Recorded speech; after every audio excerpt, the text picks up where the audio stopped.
on prône l'autoconsommation, l'autoproduction des ménages réunionnais. Nous voudrions que les Réunionnais deviennent davantage acteurs, qu'ils ne soient pas uniquement un consommateur.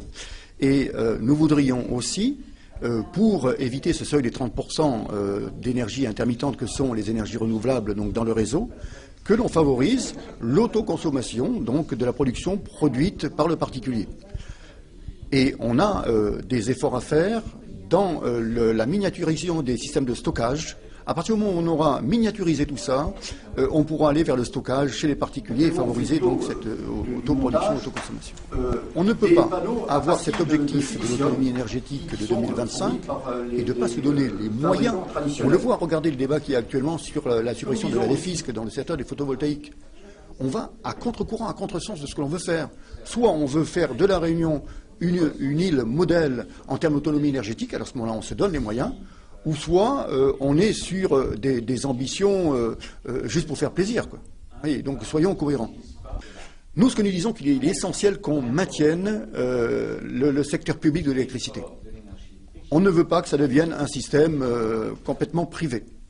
Parce qu'après, on aura des difficultés, notamment en période cyclonique, pour faire face à la demande, faire face aux besoins. Donc l'opérateur historique a son rôle à jouer là-dessus. Mais ce que nous disons surtout, nous, c'est qu'il faut fédérer. Fédérer parce qu'actuellement, il y a le fameux débat du programme pluriannuel d'investissement de l'État, et il y a également la compétence du Conseil régional sur les énergies renouvelables. Et il nous semble qu'il faudrait arriver à fédérer tout ça, parce que là, on n'est pas cohérent.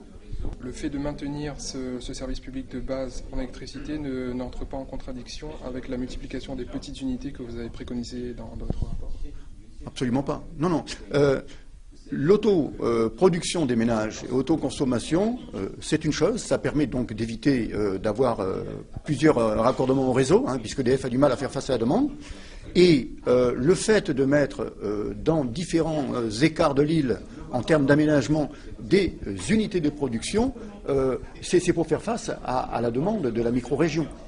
Voilà, et c'est pour éviter effectivement d'être coupé pendant plusieurs jours, comme on l'a connu, parce qu'on n'est pas à l'abri, avec l'augmentation des phénomènes climatiques, de ce que l'on a connu à l'époque de Hyacinthe.